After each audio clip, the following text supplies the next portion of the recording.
Hoy es un día muy importante para nosotros, ya que se hace un gran homenaje a José Vicente Rangel. Y qué más que en este sitio, la Universidad de la Comunicación. Si podemos hablar de que alguien fue un gran comunicador en Venezuela, fue José Vicente Rangel. Yo tuve que anotar inclusive, Diosdado, en tantos medios de comunicación que José Vicente Rangel, Tania, fue director, ¿no? Por eso qué bueno que este sitio aquí funcione, la fundación, porque es un gran ejemplo para la comunicación. José Vicente Rangel dirigió y fue director del diario El Clarín, del diario La Razón, El Venezolano, Semanario ¿Qué? Semanario ¿Qué pasa en Venezuela? Vespertino Extra y Matutino El Siglo. De todos esos diarios y vespertinos, José Vicente Rangel fue el director. Y viendo la fotografía, inclusive nos veíamos en los años 60, 63, 65, etcétera, cómo llegaban los esbirros de la dictadura, de los gobiernos adecos, los diquepoles, DICIP, y llegaban a allanar las imprentas, a decomisar los ejemplares y a destruir las máquinas de la tipografía. Llegaban en horas de la madrugada y yo me acuerdo mi padre saliendo de la casa a enfrentar a esos esbirros, a enfrentarlos como siempre lo hizo con un gran valor. Aparte de eso, de todo lo que tiene que ver con los medios impresos, José Vicente Rangel escribió artículos en todos los periódicos de las capitales de Venezuela, incluyendo la capital de la nación, periódicos como El Nacional, Últimas Noticias, El Universal, 2001, en todos. Y tenía una gran capacidad para escribir porque todos los artículos eran distintos a otros. Inclusive en un mismo día podían salir, o una semana, varios artículos y todos eran distintos. Luego tuvo programas de micro de la radio en casi todas las radios de Venezuela. Y bueno, y como todos ustedes saben, tuvo más de 20 años el programa de televisión, que fue un programa que es una referencia nacional para estar la gente decía, bueno, tenemos que estar enterados de la política, qué es lo que va a decir, cuál es la línea de José Vicente Rangel, las denuncias de José Vicente Rangel, las denuncias, ¿qué le traía Cicerón para denunciar? Bueno, y eran sumamente valiosas, cómo denunciaba en ese entonces corrupciones del mundo civil, del mundo militar, de todo lo que tenía que ver. Era muy global su parte periodística y enorme la parte periodística que él tuvo. Yo me atrevería a decir que uno de los hombres que incursionó más en el periodismo, como director de periódicos, de varios periódicos, con medios de comunicación, televisión, radio, impresos. Importante. Luego todos conocemos la otra etapa de José Vicente Rangel, la etapa del luchador de los derechos humanos, ya lo recordaba Diosdado, en la defensa de los torturados, de los desaparecidos. Diosdado comentaba en su programa del miércoles de más de 3.000 desaparecidos que todavía están hoy día sin conseguir sus familias, sus cadáveres. Más de 3.000 desaparecidos. Y él levantó esa bandera y se levantaba en el Congreso Nacional y denunciaba con nombres, apellidos los torturadores, pertenecientes a cuerpos policiales o a cuerpos militares, torturadores.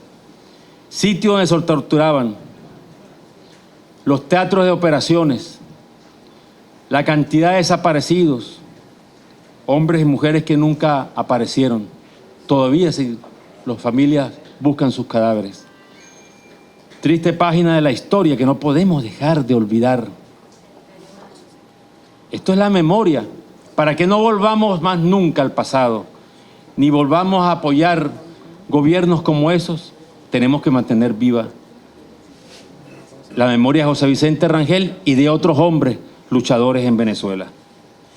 Luego incursionó como candidato a la presidencia en 3 oportunidades. Diosdado comentó en sus palabras del día de hoy sobre la desunión. Fue muy difícil, él hizo un esfuerzo enorme de unir las izquierdas en Venezuela. De unir las izquierdas y en alguna medida logró la unidad de varios partidos y movimientos de izquierda, pero nunca se pudo lograr la totalidad de la unión de los partidos y movimientos de la izquierda. Faltó mucha visión de poder,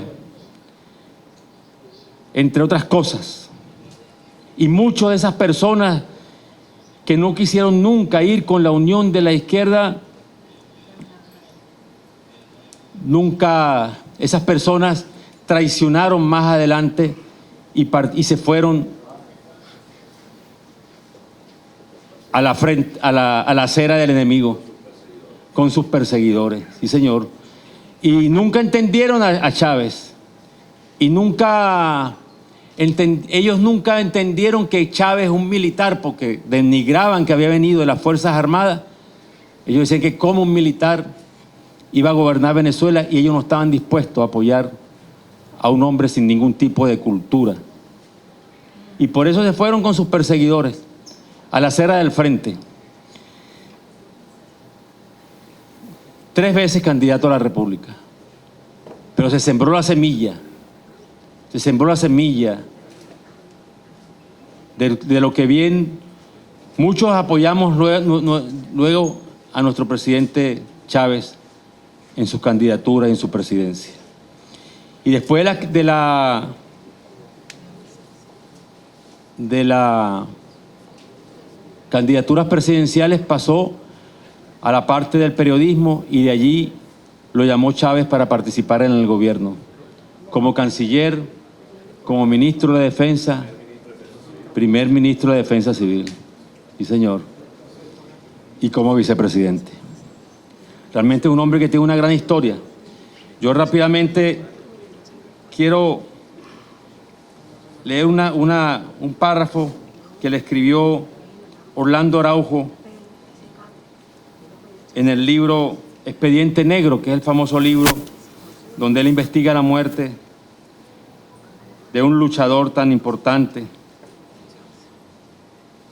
que fue torturado, desaparecido, pero sus enemigos se olvidaron que el cuerpo iba a desenmascarar a sus asesinos, Alberto Lovera. No pensaron nunca que el cuerpo iba a flotar. Orlando Araujo habla de José Vicente Rangel de esta forma. Y en tercer lugar, el gran acusador José Vicente Rangel, un hombre reflexivo, tímido, deseoso de pasar inadvertido, un hombre que habla solo cuando es muy grande la exigencia o la necesidad de hablar. Otros han hecho carrera peleando y gritando por cualquier caso, exhibiendo la hombría, jugándose la vida en todo lance y hasta muy sinceramente jugando al heroísmo como a un 5 y 6 de la historia. José Vicente Rangel tiene algo envidiable. Tiene un bello hogar, tiene una mujer y tiene hijos. Tiene eso que nos hace pensar antes de dar ciertos pasos arriesgados. Esas excusas que nadie se atrevía a refutar.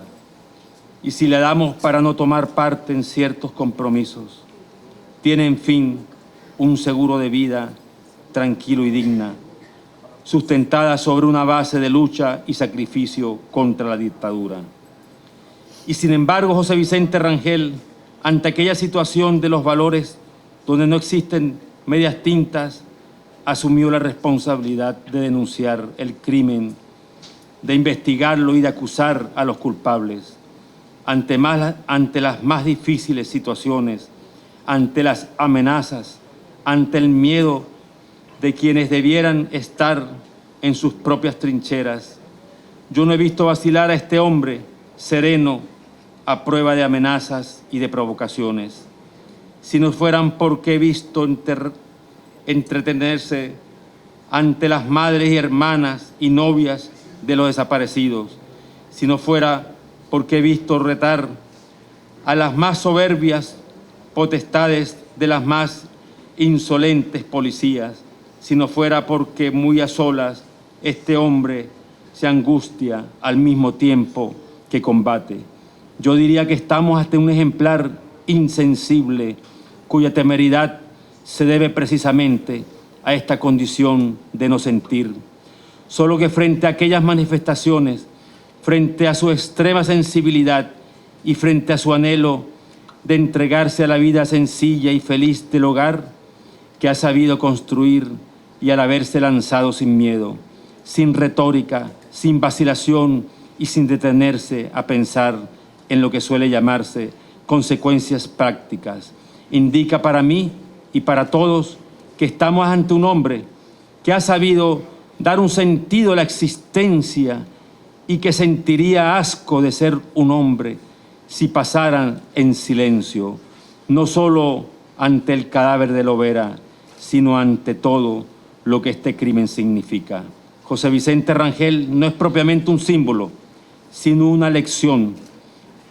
Asumió la defensa de una causa, la de los perseguidos, encarcelados y desaparecidos, cuando todos conspiraban contra ellos y cuando esa defensa significaba un riesgo de la vida. El caso de Lovera tiene las proyecciones del caso de Dreyfus. En otras palabras, tiene las proyecciones de toda la denuncia que, partiendo de los culpables menores, busca a los culpables mayores dentro de un sistema corrompido y dominado por estos. José Vicente Rangel no ha vacilado.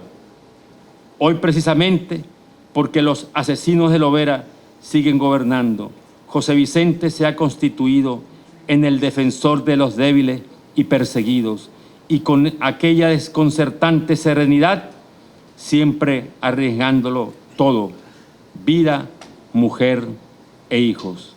Y para terminar, no podía dejar de leer, en sus 50 años él escribió unas palabras, unas bellas palabras, que dicen: tengo plena conciencia de que el acto de vivir es el acto de servir. Servir a los semejantes, sin cálculo ni tarifa. Hablo de vivir y de servir porque despertar cada mañana sintiendo en nuestro cuerpo el correr de la sangre y la entrega a los demás son una misma cosa. Nadie vale la vida si esta no es un permanente acto de entrega y de diaria creación, que el hombre solo puede lograr a base de coraje, coraje cotidiano, más allá del brillo y del estruendo, en el taller y en la fábrica, en el surco y en el mar, en el hogar y en la vigilia del arte, de la ciencia y de la cultura, coraje en las situaciones más adversas y en las victorias para ser justo, entrega y creación como prueba de que el ser humano es capaz de trascender. No me atrevo a perturbar la magia de la amistad que ha hecho presente esta noche a través de ustedes. El afecto sin doblez, con palabras que no sean la exacta medida de mi agradecimiento. Por eso quiero ser deliberadamente parco. Lo que guardo mi ánimo respecto al gesto de ustedes y de los que no estén presentes no puede medirse por el número de palabras. Podría, en cambio, resumirse en una sola: amistad. Amistad que devuelvo en la promesa de lealtad hacia unos principios que, por la manera como concibo la política, nunca estarán desligadas de la condición humana. Amistad al mismo tiempo, no enturbiadas por las contingencias de la vida. Amistad transparente, resumida en la calidad del afecto. Si de algo me jacto siempre, y hoy lo repito ante ustedes con satisfacción, es de tener amigos, de dar rienda suelta a la amistad. y con ello creo reivindicar lo que considero una de las virtudes fundamentales de nuestro pueblo. En el fragor del combate político he tenido siempre como norte armonizar palabras y actos, nunca queriendo ir en las palabras a donde éstas no pueden ser acompañadas por la acción. Y de igual manera, jamás me he propuesto herir a nadie, y si lo he hecho en instante de vehemencia, nada me ha impedido rectificar. Una conducta consecuente no está reñida con el diálogo. Dilucidar diferencias no implica sacrificio en la relación humana. Por eso mi culto por la palabra, por el compromiso de ella que ella emana. La erosión de la palabra es la erosión del espíritu. Admitir que la palabra es vulnerable, que puede circular como mercancía o como devaluarse como moneda, es aceptar que quien la pronuncia, el hombre, es tan solo un traficante. Revaluar la palabra y sobre todo ciertas palabras es revaluar al hombre. Significar palabra es dignificar al hombre.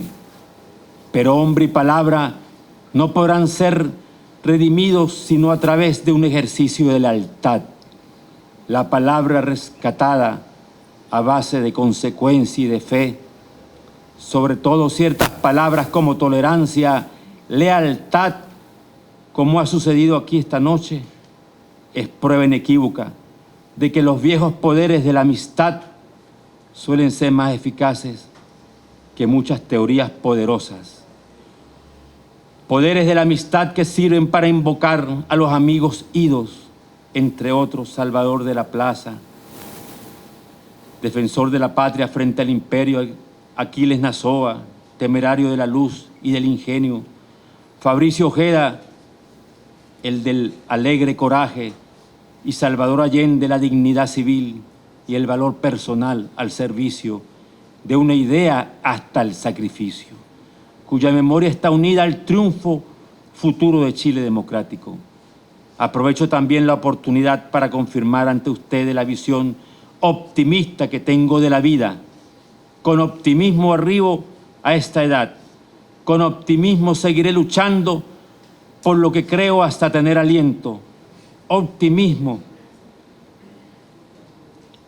para seguir trabajando por el país, por el pueblo,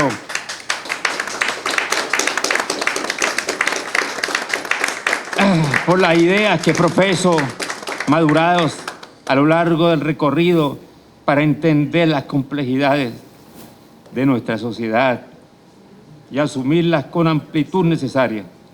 Optimismo que nace de mi profunda confianza en el ser humano. Gracias.